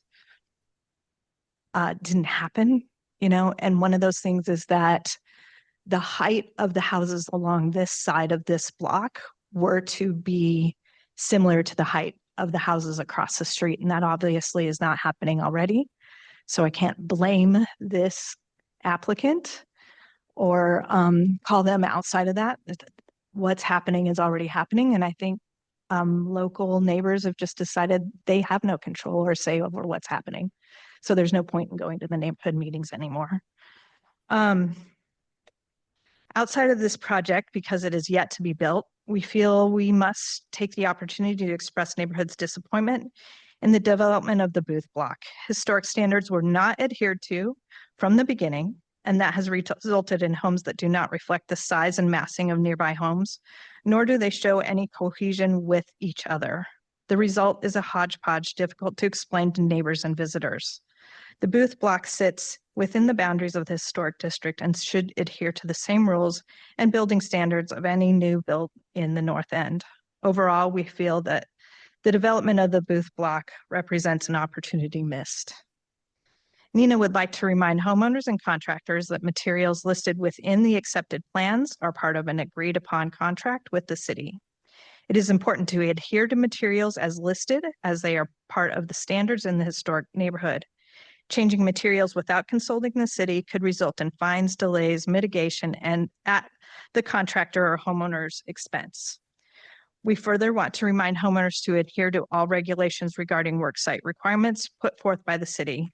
Rules about work hours, noise, parking, and worksite neatness help keep our neighborhood neighborly. We recommend homeowners communicate with neighbors before particularly disruptive parts of the construction process. And I'd also like to say exactly what Commissioner Malloy said about lot coverage in terms of the lot coverage previously was at a standard of 30%. That was raised to 35%. And at the time, it was said, we're not going to go above that 35. It's a hard no. And you hear us all the time. Nina is always up here complaining about lot coverage. And here we are seeing it creep up. And we just don't want a neighborhood that doesn't have infrastructure that can support it in times where our climate is changing. So thank you. Any questions? Mr. Chair, I have a question for Nina. So it's kind of disheartening to hear that no one's attending the neighborhood meetings because they're not being heard. One of the points of attending neighborhood meetings is to have some say in a design. We've personally seen it in our neighborhood where you attend meetings and nothing happens.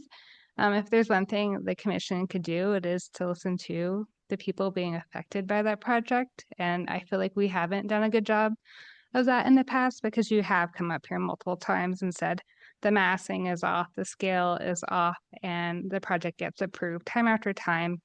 And the booth block is that. So if there's something you want to say right now about the scale and massing, I would like you to say those things because I think we're here to hear that. That's our job. So I think it's really difficult because they're basing on what is on their side of the street now, which is already existing. But the neighbors that are across the street were promised that the houses across from them were not going to be massive, modern, two-story houses. And that is disappointing. And I'm not sure, at this time, it's sort of, we talked back and forth all day today about, has the ship sailed? And I don't know that it's fair to ask them to do something different than what happened down the street. Certainly the house down the street is dormered, where this shows a front facing that is a true two-story. So that's, I guess, what I'd say. I don't know that the dormered house is really that much better. Yeah. Thank you. Great, thank you. Anyone present wishing to testify on this application? Please come forward, state your name and address. My name is Mike Abusi. My current address is 1205 North 13th Street, but I'm in the process of designing a remodel of 1318 North 24th Street, just a couple blocks away from the proposed project. And I'm here to support the project for two main reasons. The first one is something we're all aware of, and that is that Boise needs more houses, okay? I take my 4-year-old to Boise River Montessori on 26th Street every day, and we drive by vacant lots on the Booth block that could have houses for families on them. And I think this is a place where it's obvious we could add a few more. The sticking point in reading all the documents, and I'm surely not an expert on house building code, so I'm not going to comment on that, but it seems like the height and the massing is a big deal. I think it's a good point to listen to why this house is being built as a 2-story house. If it was to maximize square footage or resale value, I don't think that this commission should listen to that, but it's so that kids' bedrooms are on the same level as the primary bedroom. I had a 4-year-old in my bedroom at 2 in the morning this morning, so I know how important that is. Boise's ballooned in population, but school enrollments have actually plummeted in Boise school districts. I think it's important that we build more houses that are built for families. When everyone in this room is dead and gone, that house will be there and it'll be a good fit for a family. So selfishly, as a North End dad, I want to see more families in the North End. I think that that's part of the charm. Okay. Let's be honest, Elm Grove Park and Camel's Back Park weren't built for California retirees, right? They're built for kids. So love to see more of that. In closing, 2 reasons, right? More housings for Boise and more families for the North End, I think are a good thing. So thank you again for your time. Thank you very much. Anyone else present wishing to testify on this application in person?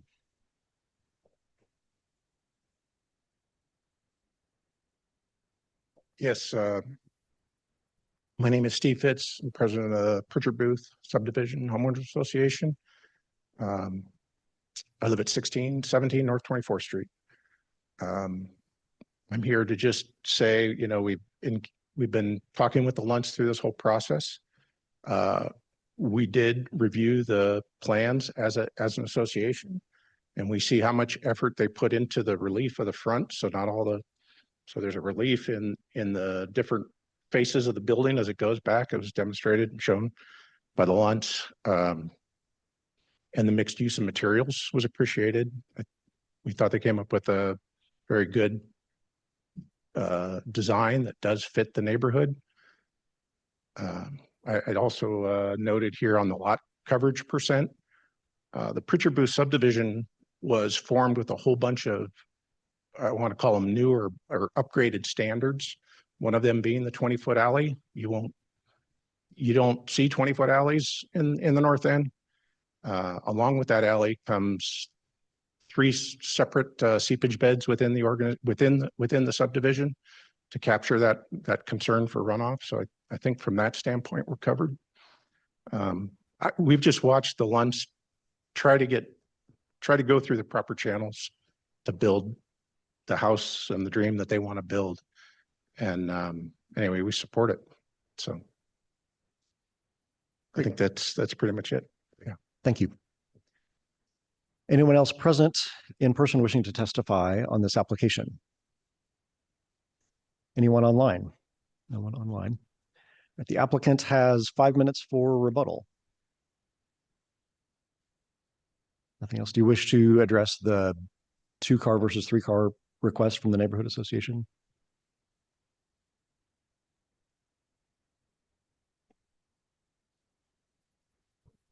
Yes, again, that was brought up.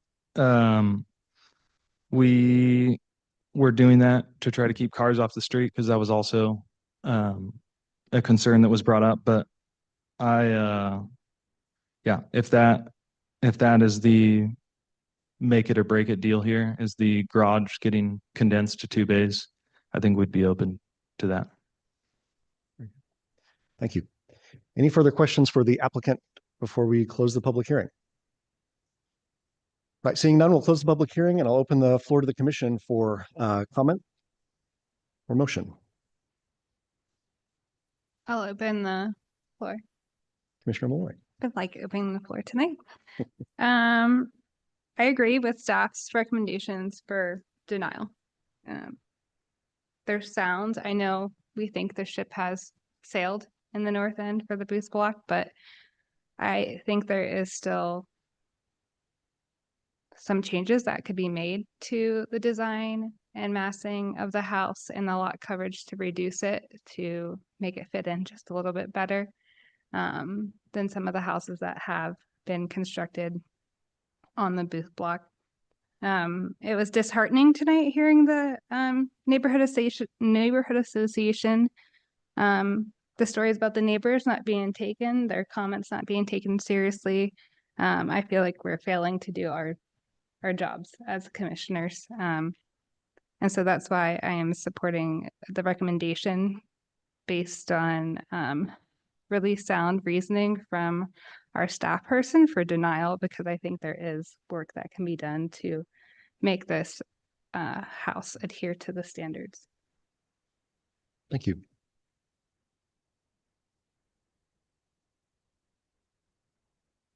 Further comment or motion? Mr. Chair. Commissioner Owens.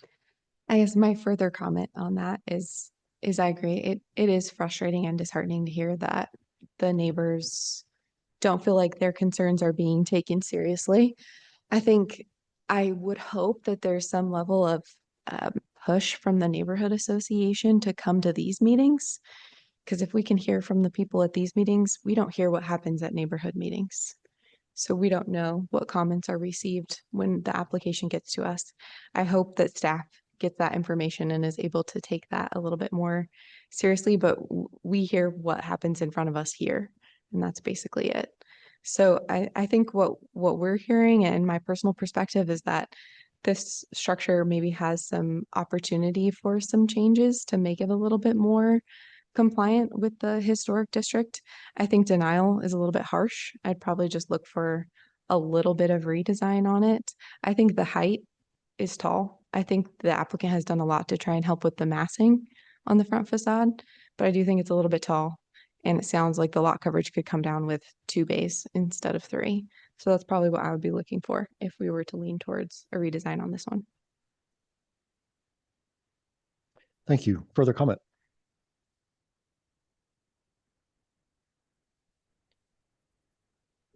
Mr. Commissioner, I guess this goes back to my point earlier of like, what's the difference from 42%? These people are just as nice and have just as nice a house.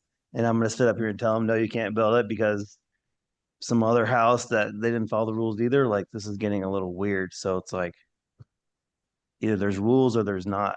And so I think that the project's, it's a tough spot to be in where, like, what's the cutoff here? Obviously, I don't want to tell people that are trying to build a house for their family, you got to like do this or that, the other one. I just told this other family that you can go ahead and do it. So does anyone else feel that way, or is that just me?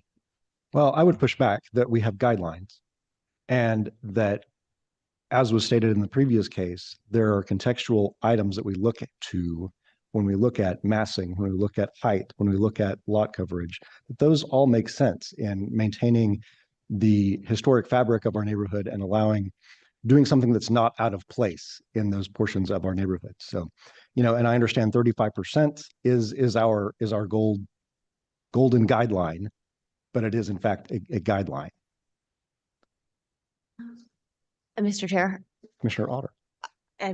I know the 35% is our guideline, and I opened this Pandora's box, so I apologize. But the houses across the street from them are at 40% lot coverage in the analysis that was provided to us. So that, going by the previous logic, then their 39% should be fine. I also do appreciate trying to get all of your kids on the same floor. We lived in the North End. We had a kid in the basement. It was the worst. So I completely appreciate trying to design a house for a family of 2 kids and having them both on the same floor with you. I think if you could take it down to 2-car garage and get really much closer to the 35%, I'd be in favor of this, is where I probably come out on it.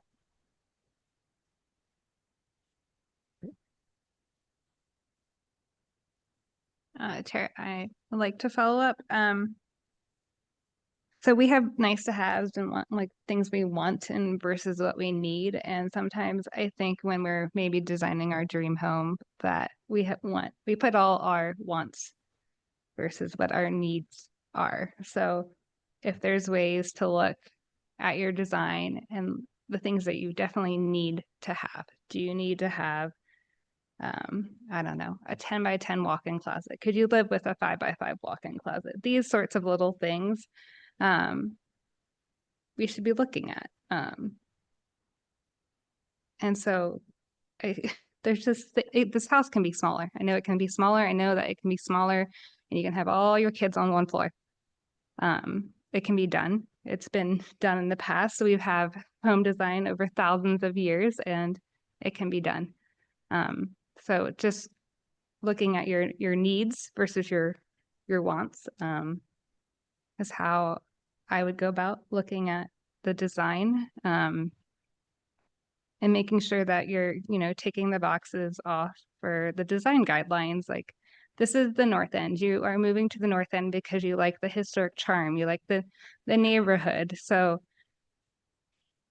it drives me crazy when people want to move into the north end, but they want to have a house that's 3 times bigger than all of the other houses in the neighborhood. So if you truly love the character of the north end, you will design a house that matches with that character of the north end. And right now, I don't think this house fits in with the character of the north end. And that's my professional opinion. It just, all the standards is kind of the opposite of those. So Further discussion or motion?